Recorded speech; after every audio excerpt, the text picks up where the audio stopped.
આપણે જોયું કે જે હાઇડ્રોજન સેલ છે એ હાઇડ્રોજન સેલની મદદથી આપણે EMF સિરીઝ કઈ રીતે ક્રિએટ કરી શકીએ, રાઈટ?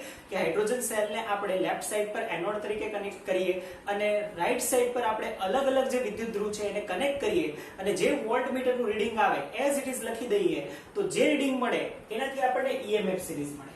હવે આપણને જે એક્ચ્યુઅલ EMF સિરીઝ આપેલી છે, રાઈટ, એના કેટલોક અંશ અહીંયા આપણે લખેલો છે, રાઈટ? તો વચ્ચેની વેલ્યુ જે હાઇડ્રોજન છે એ લખેલું છે, લાસ્ટ વેલ્યુ અને ફર્સ્ટ વેલ્યુ લખેલી છે અને મોસ્ટ ઇમ્પોર્ટન્ટ આપણે જે આના પરથી શીખવાના છીએ એ છે, એટલે બધી વેલ્યુ લખેલી નથી પરંતુ બ્રીફ આઈડિયા આવે એટલા માટે આપણે એને ઉતરતા ક્રમમાં ગોઠવેલી છે, રાઈટ? હવે આના પરથી કેટલીક વાતો આપણે સમજવાના છીએ અને એ વાતો એટલે કે ઓક્સિડેશન શું છે, ઓક્સિડેશન કરતાની પ્રબળતા કઈ રીતે આનાથી નક્કી થાય.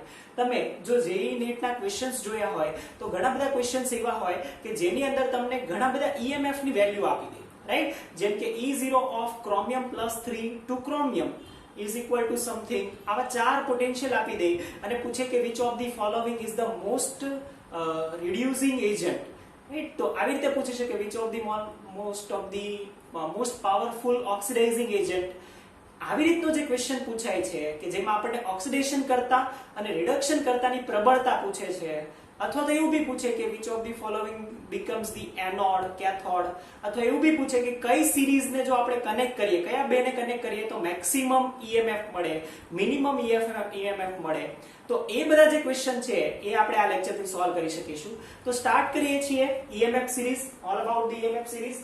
તો EMF સિરીઝમાં આપણે જ્યારે એક સાઈડ પર હાઇડ્રોજન અને બીજી સાઈડ પર ફ્લોરિનને કનેક્ટ કર્યું તો આપણને મેક્સિમમ પોટેન્શિયલ મળ્યું.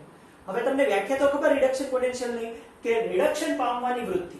જો યાદ કરો આપણે પિરિયોડિક ટેબલ જ્યારે પણ ભણતા હતા ને ત્યારે એવું કહેતા હતા કે ફ્લોરિન એટલું ખતરનાક છે કે કોઈ બી પાસેથી ઇલેક્ટ્રોન ખેંચી લે, રાઈટ? એ બધા પાસે ઇલેક્ટ્રોન ખેંચી શકે, આટલું ફ્લોરિન ખતરનાક છે. તો આટલું ફ્લોરિન છે તો એનો મતલબ એની જે રિડક્શન પામવાની વૃત્તિ છે, રાઈટ, તો એ રિડક્શન પામવાની ટેન્ડન્સી મેક્સિમમ છે. એથી જ એનો જે E0 રિડક્શન છે એ મેક્સિમમ છે. આ E0 છે મીન્સ કે આ પ્રમાણિત છે, રાઈટ? 298 કેલ્વિન પર હશે, 1 મોલર કન્સન્ટ્રેશનમાં હશે, 1 બાર પ્રેશરમાં હશે, ફાઇન? એટલે જ E0 લખેલું છે, ફાઇન? તો એ વેલ્યુઝ આપેલી છે. એવી રીતે આપણે જે જેને કનેક્ટ કર્યા જે વેલ્યુ મળી એ મળી અને જે મેક્સિમમ મિનિમમ વેલ્યુ આમાં મળે છે એ મિનિમમ વેલ્યુ લિથિયમ માટે મળે છે, રાઈટ? કે લિથિયમ જ્યારે આપણે કનેક્ટ કર્યું હાઇડ્રોજન સેલ સાથે તો એમાં જે મળ્યું એ -3.05. આ બધી વેલ્યુ છે ને વોલ્ટમાં છે, રાઈટ? આ બધી વોલ્ટમાં મપાય કેમ કે આપણે વોલ્ટમીટર કનેક્ટ કરીને મેઝર કર્યું હતું તો આ બધું જ વોલ્ટમાં તમને મળ્યું છે, રાઈટ? તો આ 0.0. તો અહીંયા વચ્ચે છે હાઇડ્રોજન સેલ અને રેફરન્સમાં આપણે આ કેલ્ક્યુલેટ કરેલું, એટલે જ આપણે વ્યાખ્યાઓમાં સાપેક્ષ શબ્દ વાપર્યો હતો કે હાઇડ્રોજન કોષની સાપેક્ષમાં. હવે એને આપણે એક્ચ્યુઅલીમાં સમજવાના છે કે એક્ચ્યુઅલી છે શું. તો પહેલા જ આપણે લખી દઈએ કે આનો મતલબ શું થાય, રિડક્શન પામવાની વૃત્તિ. તો આપણે એનો ઓર્ડર લખી દઈએ. જુઓ, એ તો તમને જાતે પણ ધ્યાનમાં આવે કે ઉપરથી નીચે તરફ જઈએ છીએ તો જે EMF છે એ ઘટે છે. જો EMF ઘટતો હોય તો એની રિડક્શન પામવાની વૃત્તિ પણ ઘટતી જશે. તો એનો મતલબ આપણે કહીએ છીએ કે જ્યારે EMF સિરીઝમાં ઉપરથી નીચે આવે છે, રાઈટ? હવે જો EMF સિરીઝ છે આ રીતે ડિસેન્ડિંગ ઓર્ડરમાં લખેલી છે એટલા માટે ઉપરથી નીચે આવતા, રાઈટ? પરંતુ જો સિરીઝ બદલાય તો એ રીતે બદલાય, પરંતુ સમજીને રીતે ચાલવાનું કે જો E0 રિડક્શન છે એ ડિક્રીઝ થાય એટલે કે જો આના સંદર્ભમાં બધું લખવાનું છે કે E0 રિડક્શન ઘટે તો શું થાય, ફાઇન? ધ્યાનમાં આવશે કે જો E0 રિડક્શન ઘટે એટલે કે આપણે કહીએ છીએ કે ઉપરથી નીચે તરફ આવીએ તો શું થાય, તો કે આપણે કહીએ છીએ કે ઉપરથી નીચે તરફ આવતા જો E0 રિડક્શન ઘટે તો રિડક્શન પામવાની વૃત્તિ ઘટે, ટેન્ડન્સી ટુ ગેટ રિડ્યુસ, એટલે કે પોતે વિદ્યુત ધ્રુવને પોતાની જે રિડક્શન પામવાની વૃત્તિ છે એ ઘટશે, રાઈટ? એટલે ફ્લોરિન કરતા ક્લોરીન ઓછું રિડક્શન પામશે, એના કરતા ઓછું સિલ્વર, એના કરતા ઓછું કોપર, પછી હાઇડ્રોજન અને પછી બધી જે ધાતુ છે. અને આપણને ખબર છે ઓબ્વિયસલી નીચેનું આખું જે છે ને એ બધી ધાતુઓ છે, રાઈટ? આયર્ન ને zinc and copper and sodium and magnesium and all this આ બધું નીચે છે. એનો મતલબ ધાતુઓ ક્યારે રિડક્શન ના પામે, એટલે જો એ બધાના છે ને એ કેવા છે તો એ બધાના તે નેગેટિવ છે. તો આપણે પહેલું લખીએ છીએ રિડક્શન પામવાની વૃત્તિ. જો E0 સેલ છે એ ઘટે તો રિડક્શન પામવાની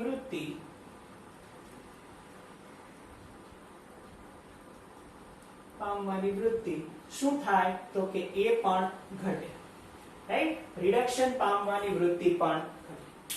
બીજું મોસ્ટ ઇમ્પોર્ટન્ટ, હવે આપણે અત્યાર સુધી ખબર હતું કે જે રિડક્શન ઇઝીલી જે રિડક્શન ના પામતો એ શું પામે તો ઇઝીલી ઓક્સિડેશન પામે. જેમ કે આ કોઈ દિવસ લિથિયમ છે, હવે આપણને એમ પૂછે રાઈટ કે EMF આપી દીધા છે, પહેલું લિથિયમ આપેલું છે, પછી કોપર આપેલું છે, ફ્લોરિન આપેલું છે. સૌથી વધારે કોણ રિડક્શન પામશે તો કે ફ્લોરિન. સૌથી ઓછું કોણ રિડક્શન પામશે તો કે લિથિયમ. ખબર પડી કઈ રીતે? હા.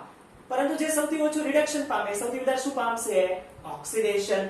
એનો મતલબ કે આપણને જે આપેલું છે કે રિડક્શન પામવાની વૃત્તિ ભલે ઘટે પરંતુ ઓક્સિડેશન પામવાની વૃત્તિ તો કે જ્યારે આપણે એ લખીશું કે ઓક્સિડેશન પામવાની વૃત્તિ તો એ નીચેની તરફ જઈએ એટલે કે એમાં પણ આપણે કહીએ છીએ કે આ ઘટે.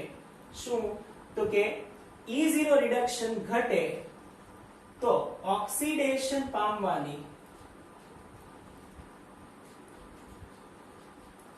વૃત્તિ એ શું થશે તો કે એ વધે.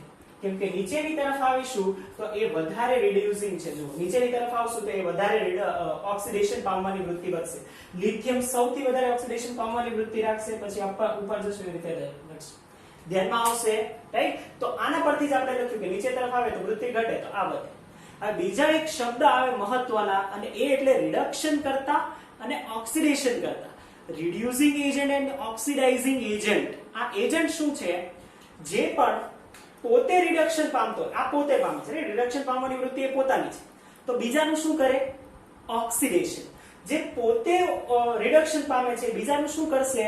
ઓક્સિડેશન. એટલે કે વિદ્યુત ધ્રુવ પોતે રિડક્શન પામે છે તો એ શું બને? તો વિદ્યુત ધ્રુવ બન્યો ઓક્સિડેશન કરતા. કેમ કે પોતાને રિડક્શન પામવું હોય તો કોઈકને ને કોઈકને પોતાનો ઇલેક્ટ્રોન આપવો પડે, મેળવવો પડે કોઈક પાસેથી, અને કોઈક પાસેથી ઇલેક્ટ્રોન મેળવે તો જે સામેવાળો છે એને ઇલેક્ટ્રોન ગુમાવેલો હોય તો એ ગુમાવે તો એને કહીશું આપણે ઓક્સિડેશન. તો આ થશે ઓક્સિડેશન કરતા. એ બીજાનું ઓક્સિડેશન કરે ત્યારે એ પોતે રિડક્શન પામે. હવે રિડક્શન પામવાની વૃત્તિ ઘટતી જાય નીચેની તરફ તો ઓક્સિડેશન કરતાની વૃત્તિ તો એ પણ નીચેની તરફ જતા શું થશે? તો આપણે કહીશું એ પણ ઘટશે. તો આપણે લખીશું ઓક્સિડેશન પામવાની. તો આની સાથે જ લખી દઈએ કેમ કે સાથે જ છે રાઈટ. તો પોતેની રિડક્શન પામવાની વૃત્તિ અને ઓક્સિડેશન કરતાની રાઈટ. તો આ છે ઓક્સિડેશન કરતા. ઓક્સિડેશન કરતા ની પ્રબળતા આપણે લખીએ અથવા તો એની વૃત્તિ. ઓક્સિડેશન કરતાની પ્રબળતા શું થશે તો કે નીચેની તરફ જશું તો એમ કોઈકનું ઓક્સિડેશન કરવાની, ઓક્સિડેશન કરતા એટલે કોઈકનું ઓક્સિડેશન કરવાની પ્રબળતા પણ ઘટે. કોઈકનું ઓક્સિડેશન કરવાની પ્રબળતા ઘટે રાઈટ. કોઈકનું ઓક્સિડેશન કરવાની પ્રબળતા ઘટે. ખુદ પોતે ઓક્સિડેશન પામતું હોય જેમ કે લિથિયમ, આ બધી ધાતુઓ પોતે જ ઓક્સિડેશન પામે છે તો એ બીજાને થોડી ઓક્સિડેશન પામવા દે રાઈટ. એટલે કે પોતે ઓક્સિડેશન પામવાની વૃત્તિ વધે અને પોતે ઓક્સિડેશન પામતું હોય તો એ બીજાનું શું કરે? રિડક્શન. જે પોતે ઓક્સિડેશન પામે એ બીજાનું રિડક્શન કરે તો રિડક્શન પામવાની વૃત્તિ આપણે કહીશું એ શું થશે? તો અહીંયા લખીશું કે ઓક્સિડેશન પામવાની વૃત્તિ ભલે વધે છે પરંતુ રિડક્શન કરતા તરીકેની જે પ્રબળતા છે એ પણ સાથે સાથે શું થશે? તો કે રિડક્શન કરતા રાઈટ. રિડક્શન કરતા રિડ્યુસિંગ એજન્ટની જે પ્રબળતા છે એ પણ સાથે સાથે વધશે. એનો મતલબ કે જે સામેવાળો છે એને એ શું કરશે કે રિડક્શન કરતાની પ્રબળતા વધે એટલે કે સામેવાળાનું ઈઝીલી શું કરી શકે? રિડક્શન કરી શકે. જેમ કે લિથિયમ કોઈ પણ રિડક્શન કરી શકે કેમ કે પોતે ઓલવેઝ ઓક્સિડેશન પામશે. હવે અહીંયાથી એક MCQ. અહીંયા ફ્લોરિન છે એ અપર મોસ્ટ એલિમેન્ટ છે આપણા માટે રાઈટ, અને લિથિયમ છે એ લાસ્ટ લોઅર મોસ્ટ એલિમેન્ટ છે. એનો મતલબ નીચે સૌથી લિથિયમ છે, સૌથી ઉપર ફ્લોરિન છે. હવે આવર્ત કોષ્ટકમાં જેટલા તત્વો છે ને બધા તે મોસ્ટ ઓફ બધા આની વચ્ચે આવી જાય છે. હવે વિચાર કે શું ક્યારેય પણ ફ્લોરિન છે, આ ફ્લોરિન એ ક્યારેય ઓક્સિડેશન પામી શકે? વિચાર, ફ્લોરિન ક્યારેય ઓક્સિડેશન પામી શકે? ફ્લોરિન ક્યારેય ઓક્સિડેશન પામી શકે કે નહીં? નહીં.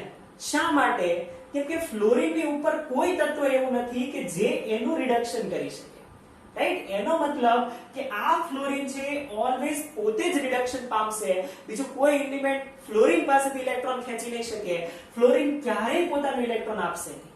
એનો મતલબ ફ્લોરિન ક્યારેય ઓક્સિડાઇઝ નહીં થાય. તો આમાં મોસ્ટ ઇમ્પોર્ટન્ટ એક છે કે ફ્લોરિન ક્યારેય does not oxidize રાઈટ. તો આ ઓક્સિડાઇઝ થતું નથી.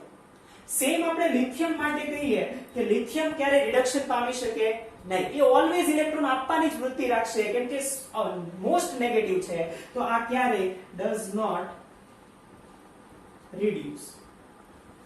લિથિયમ ક્યારે રિડ્યુસ થતું નથી, ફ્લોરિન ક્યારે ઓક્સિડાઇઝ થતું નથી. આ પણ MCQ માં પૂછાઈ શકે છે, યાદ રાખીશું.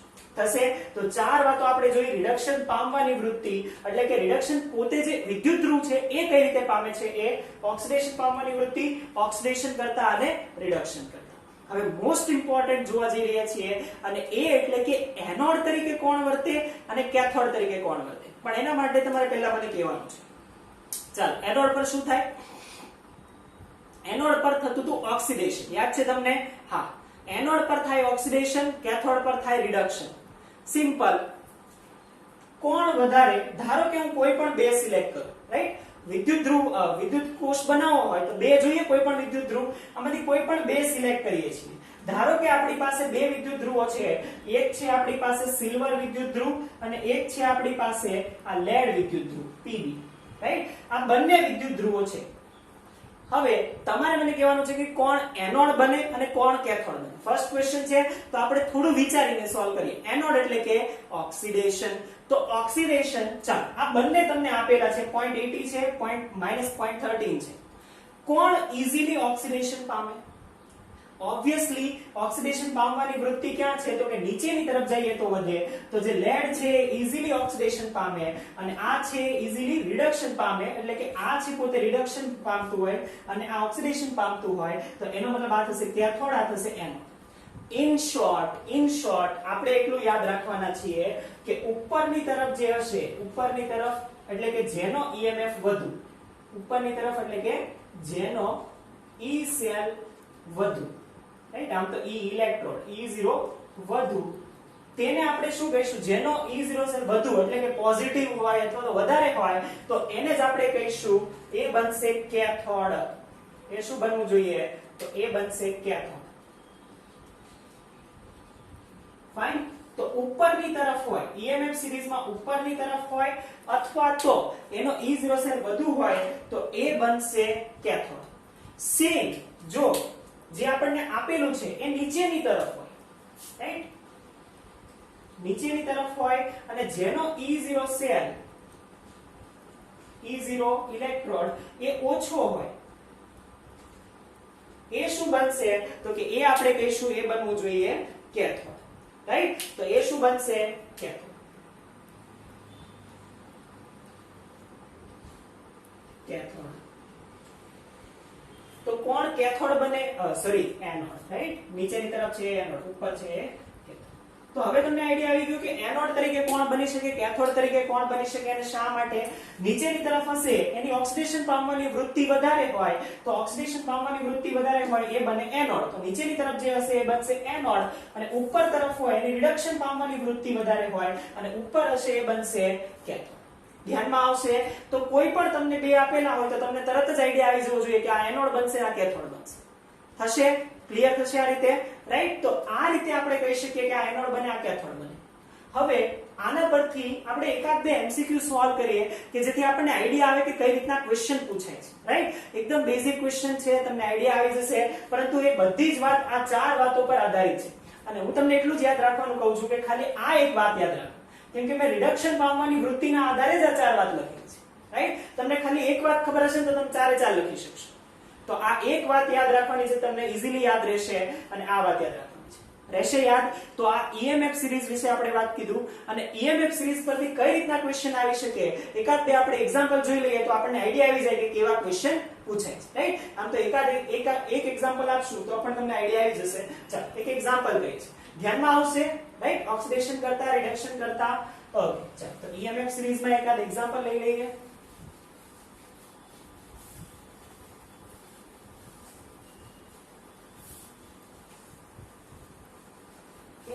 બધું ઇરેઝ કરી દીધું છે. હવે તમારે મને કહેવાનું છે, આમ તો હું જ કહીશ પણ તમે કમેન્ટ કરી તો બી દર્શાવી શકો છો. ક્વેશ્ચન આપણે લખીએ છીએ, રાઈટ? ક્વેશ્ચનમાં આપણી પાસે કોઈ ચાર એલિમેન્ટ આપેલા છે, આપણને ખબર નથી કોણ છે. આપણને આપેલું છે A, આપણને આપેલું છે B, આપણને આપેલું છે C અને આપણને આપેલું છે D, રાઈટ? અને તમારે અહીંયા મને ક્વેશ્ચન જે બી પૂછ્યું એના આન્સર આપણને આપવાના છે.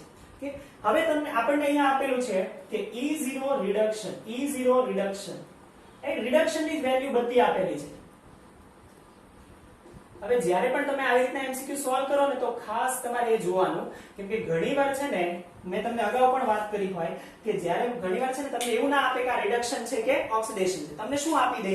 તમને આવી રીતનું આપી દે. જેમ કે હું અહીંયા આવી રીતનું લખી દઉં, રાઈટ? અહીંયા જોજો, તમને આવી રીતનું આપી દે કે અહીંયા આ છે Cr2Cr+3.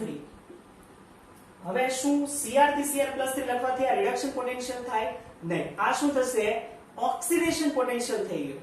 તો તમારે જ્યારે પણ તમે આ રીતના ક્વેશ્ચન સોલ્વ કરો તો પહેલું કામ કરવાનું કે બધાને રિડક્શન પોટેન્શિયલમાં ફેરવી નાખો. કેમ? કેમ કે આપણી પાસે EMF સિરીઝ રિડક્શન પોટેન્શિયલના સ્વરૂપમાં છે એટલા માટે. અને ફેરવવું કઈ અઘરું તો છે નહીં. જો ઓક્સિડેશન આપેલો હોય તો આગળ માઈનસ લગાડી દેવાનું. થશે સિમ્પલ, રાઈટ? તો આગળ માઈનસ લગાડી દેશો તો ઈઝીલી તમને આઈડિયા આવી જશે. ચાલો, તો બધા રિડક્શન પોટેન્શિયલ આપેલા છે. રિડક્શન પોટેન્શિયલ ની હું વેલ્યુ તમને કહી દઉં. રિડક્શન પોટેન્શિયલ પહેલું છે એ છે -3.05, રાઈટ? એટલે બધું +3.05. ઓકે, આ છે 2.00 +2.00, આ છે -1.87 અને આ છે 1.5. એક ક્વેશ્ચન આપણને આપેલો છે અને આના પરથી પહેલું જ આપણને પૂછે છે કે આમાંથી સ્ટ્રોંગેસ્ટ ઓક્સિડાઇઝિંગ એજન્ટ કોણ થાય? હવે તમે ચારે ચાર સોલ્વ કરો મને કોઈ વાંધો નથી, પણ આવી રીતનો ક્વેશ્ચન આવવાનો છે એટલે આપણે ક્વેશ્ચન લખી દઈએ. શું ફાઇન્ડ કરવાનું છે? સૌથી પ્રબળ ઓક્સિડેશન કરતા કોણ? તો આપણે લખીએ છીએ સૌથી પ્રબળ ઓક્સિડેશન કરતા. સૌથી પ્રબળ ઓક્સિડાઇઝિંગ એજન્ટ આપણે ફાઇન્ડ કરવાનો છે. કઈ રીતે ફાઇન્ડ કરી શકીએ? સિમ્પલ. યાદ કરો, ઓક્સિડેશન કરતા તો આપણે એવું કીધું હતું કે ઓક્સિડેશન કરતા હોય તો એની જે પ્રબળતા છે E0 રિડક્શન ઘટે. યાદ કરો, E0 રિડક્શન ઘટે તો ઓક્સિડેશન કરતા એટલે કે રિડક્શન પામવાની વૃત્તિ ઘટે અને ઓક્સિડેશન કરતા તરીકેની પ્રબળતા પણ ઘટે. આવું કીધું હતું. તો ઓક્સિડેશન કરતા તરીકેની પ્રબળતા પણ નીચેની તરફ જાય તો શું થાય? તો આ એક સ્ટેટમેન્ટ લખી દઈશ જેના પરથી તમને ઈઝીલી આન્સર આવી જશે. અને એ સ્ટેટમેન્ટ એટલે કે E0 રિડક્શન ઘટે તો શું થાય? તો કે ઓક્સિડેશન કરતાની પ્રબળતા ઘટે. ઓક્સિડેશન કરતાની પ્રબળતા ઘટે. કેમ કે આ આપણે હમણાં આગળ લખેલું છે, રાઈટ? રિડક્શન પામવાની વૃત્તિ નીચે તરફ જઈએ તો ઘટે ને ઓક્સિડેશન કરતાની પ્રબળતા પણ ઘટે. તો હવે તમને આ યાદ આવી ગયો છે. તો સિમ્પલ, જેટલો E0 રિડક્શન વધારે એટલો ઓક્સિડેશનની પ્રબળતા વધારે. તો આમાંથી જોઈ લો મેક્સિમમ E0 રિડક્શન કયો છે? તો કે મેક્સિમમ E0 રિડક્શન છે આ અને એ છે 2.00 વોલ્ટ. તો એનો મતલબ થશે આ જે 2.00 વોલ્ટ છે એની ઓક્સિડેશન કરતાની પ્રબળતા મેક્સિમમ થશે. ફાઇન. તો આ મેક્સિમમ થવું જોઈએ. હજી એક ક્વેશ્ચન આપણે કરીએ છીએ, બહુ સરસ છે. અને જો હવે બીજા ક્વેશ્ચન નથી કરતા કે રિડક્શન કોની રિડક્શન પામવાની વૃત્તિ સૌથી વધારે હશે, કોની ઓક્સિડેશન કરતા તરીકેની પ્રબળતા સૌથી ઓછી હશે. આવા લોટ્સ એન્ડ લોટ્સ ક્વેશ્ચન તમે આ એક પરથી બનાવી શકો, રાઈટ? કોની રિડક્શન પામવાની વૃત્તિ વધારે, કોની ઓક્સિડેશન પામવાની વૃત્તિ વધારે. પણ આપણે એક એક્ઝામ્પલ થી સોલ્વ કરીને તમને કહી દીધું કઈ રીતે કરવું. ફાઇન. હવે એક અગત્યનો ક્વેશ્ચન કરીએ છીએ કે આ જે છે ABCD કયા બે સેલને ઇલેક્ટ્રોડને કનેક્ટ કરીએ તો મેક્સિમમ જે છે EMF મળે, રાઈટ? અને કોને કનેક્ટ કરીએ તો મિનિમમ મળે. તો એ આપણે જોવું છે. તો મેક્સિમમ એન્ડ મિનિમમ EMF આ આપણે કરવાનું છે. મેક્સિમમ EMF કેમાં મળે અને મિનિમમ EMF કેમાં મળે? સિમ્પલ. ચાલો, EMF ને આપણને ઇક્વેશન તો ખબર જ છે. ઇક્વેશન શું છે? કે E0 reduction of cathode minus E0 reduction of anode. Equation તો આ છે, રાઈટ? તો ઇક્વેશન આપણને ખબર છે. તો આના પરથી આપણે કરીએ. હવે કોઈ પણ બે, હવે તમે તો કેટલા બધા બનાવી શકો, રાઈટ? આ અને આ ઘણા બધા બનાવી શકો, રાઈટ? બધા લાઈનમાં બનાવો તો બહુ બધા બનશે. પરંતુ તમારે કઈ રીતનું કરવાનું? તો તમારે પહેલા આને ઓર્ડરમાં ગોઠવી દેવાના, રાઈટ? કયા ઓર્ડરમાં થાય? તો સૌથી નેગેટિવ, સૌથી વધારે છે 2.00 વોલ્ટ, રાઈટ? એના પછી છે 1.5 વોલ્ટ, એના પછી છે -1.87 વોલ્ટ અને એના પછી છે -3.05. ફાઇન. તો આ રીતનું આપણને આપેલું છે. 2.0 આ રીતનું છે. હવે આપણને ખબર છે નીચેની તરફ હોય શું બને, એનોડ બને, એટલે કે નીચેની તરફનો કોઈ પણ હશે એનોડ અને ઉપરની તરફનો હશે એ હશે કેથોડ. આ તમને ખબર છે, આ આપણે અગાઉ જોયું છે, રાઈટ? તો પહેલા વાત કરીએ છીએ કે મેક્સિમમ EMF મેળવવું હોય તો શું કરવું પડે. તો આપણને ખબર છે કે કેથોડ માઈનસ એનોડ થવાનું છે, એટલે કે આનામાંથી આ બાદ કરવાનું છે. તો મેક્સિમમ જ્યારે પણ લેશો ને તમે, તો આ બે અપર મોસ્ટ અને લોઅર મોસ્ટ છે ને એ લેશો ત્યારે જ આવશે. જ્યારે પણ તમારે મેક્સિમમ EMF કાઢવો હોય તો તમે આ બેને લઈ લો, રાઈટ? આ બેને લેશો એટલે આવશે. કઈ રીતે? તો સિમ્પલ, એના માટે કોઈ રોકેટ સાયન્સ ની જરૂર નથી. આ છે 2 વોલ્ટ, એમાંથી આપણે માઈનસ કરવાનું છે એનોડ, આ થશે એનોડ, માઈનસ માઈનસ પ્લસ થઈ જશે તો આ બંને એડ થશે, એટલે આ બંને એડ થઈને 5.05 વોલ્ટ મળશે. એનો મતલબ જ્યારે મેક્સિમમ મેળવીએ છીએ તો આપણે આ બે લેવા જોઈએ. અને સિમ્પલ સેમ આપણે જો મિનિમમ મેળવવું હોય તો શું કરવું જોઈએ, તો ત્યારે આપણે કમ્પેર કરીશું. કઈ રીતે? કેમ કે ત્યારે આપણને શું કરવાનું છે કે સેમ થશે તો એ જ કેથોડ માઈનસ એનોડ, રાઈટ? તો યા તો આ થશે. ઇન શોર્ટ એવી રીતના કોઈ બે EMF લેવાના કે જેમાં આપણને શું છે ડિફરન્સ છે કેટલો મળે, મિનિમમ મળે, રાઈટ? તો EMF લઈને ચેક કરીશું. તો અત્યારે આપણે કહીએ છીએ કે મેક્સિમમ EMF કોનાથી મળશે, તો કે મેક્સિમમ EMF મળશે A અને B. A અને B.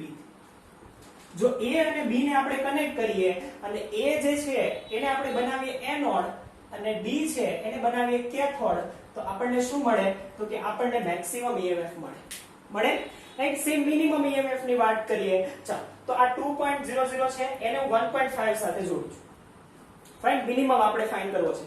તો 2.00 ને 1.5 સાથે કનેક્ટ કરીએ તો આ બનશે કેથોડ, આ બનશે એનોડ. કેથોડ માઈનસ એનોડ કરવાનો છે 2 1.5, right? 2 1.5 it means 0.5. તો આ બંને કરવાથી મળશે 0.5, right? સેમ જો હવે આ બંનેને ના કનેક્ટ કરે, આ બંનેને પણ ના કરે, આ બંનેને ના પણ કરે. કેમ? કેમ કે આ માઈનસ માં છે એ એડ થઈ જાય. ખબર પડે છે, રાઈટ? કે આ નીચેનું જે છે એ માઈનસ માં છે, જો અહીંયા મૂકીએ તો એ એડ થઈ જાય. તો આ બંને ના કરે, પણ આ બંનેને કરીએ તો આ બંનેને ચેક કરી લઈએ. તો આ બનશે કેથોડ, આ બનશે એનોડ. તો -1.87 પ્લસ 3.05, રાઈટ? તો આ પણ તમે કરશો તો આ પણ સમથિંગ આવશે વધારે, રાઈટ? સમથિંગ વધારે જ આવશે 0.5 કરતા. તો મિનિમમ જે આપણને મળશે એ કોને કનેક્ટ કરવાથી મળશે, તો B અને D ને કનેક્ટ કરવાથી. B અને D ને ખબર પડી કઈ રીતે?